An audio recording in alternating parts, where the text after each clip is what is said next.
자, 그리고 어제 계엄 1주년을 맞아서 장동혁 국민의힘 대표와 윤석열 전 대통령이 나란히 메시지를 또 내놨습니다. 그런데 거의 같은 결의 목소리를 냈습니다. 눈길을 끌었습니다. 일단 계엄에 대한 사과와 반성은 전혀 없었습니다. 정당하다라는 논리가 대부분이었고요. 특히 윤석열 전 대통령의 저 편지 내용은 딱 1년 전 계엄을 선포할 때 발표했던 내용과 거의 똑같았습니다. 또 계엄 선포에 대한 인식과 그 언급한 표현들이 거의 똑같았다라고 볼 수가 있습니다.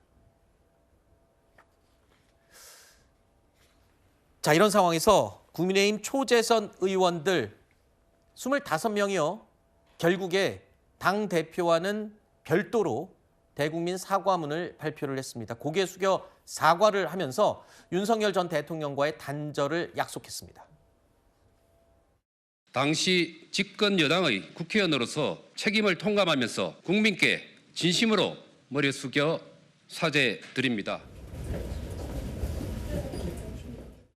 윤석열 전 대통령을 비롯한 비상계엄을 주도한 세력과 정치적으로 단절할 것임을 분명히 밝힙니다. 과거에 대한 반성과 성찰, 그리고 용기 있는 단절을 바탕으로 새로운 미래로 나아가겠습니다. 뼈를 깎는 변화와 혁신으로 국민께 다시 희망을 드릴 수 있는 정당으로 거듭나겠습니다. 당 대표가 당 내부의 움직임과 반대로 가고 있습니다. 국민의힘 내부에서 장동혁 대표를 향해서 계엄 1년 메시지를 좀 내달라, 사과를 해달라라는 목소리가 끊이지 않았죠.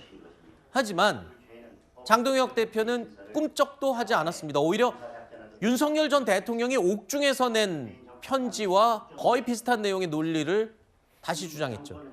자, 그러자 김재섭 국민의힘 의원은요, 윤 전 대통령과 절연을 하지 못한다면 대표 자격이 없다라면서 아예 직격탄을 날렸습니다. 내년 지방선거를 앞두고 사과를 통한 중도층 등 외연을 확장하는 것이 중요한데 그거보다 강성 지지층의 결집에만 장 대표가 몰두하고 있는 게 아니냐 이렇게 비판을 했습니다. 이게 비단 김재섭 의원만의 목소리가 아니잖아요. 초선 의원들이 목소리를 내기 시작했는데 이제는 재선을 넘어서 이 3선, 4선들 의원들까지도 지금 사과 필요성을 전하고 있는데 장 대표만 굳건하게 윤 전 대통령과 똑같은 방향으로 가고 있습니다. 송원석 원내대표도 사과의 메시지를 냈고요. 그랬죠. 그다음에 이제 의원들 개별적으로 이 SNS를 통해서도 사과의 메시지를 올린 분들도 한 20명 정도 됩니다. 그러니까 상당수 의원들이 일단 사과를 한 것이죠. 그러니까 사과를 해야 된다는 생각에는 저는 특별히 이견이 없다고 봐요. 그런데 문제는 장동혁 대표의 경우에는 이제 현재 시제로 자꾸 평가하고 싶은 것 같아요. 네. 현재 민주당의 이 독주 판도라 상자가 열리게 된 것은 계엄 플러스 조기 탄핵.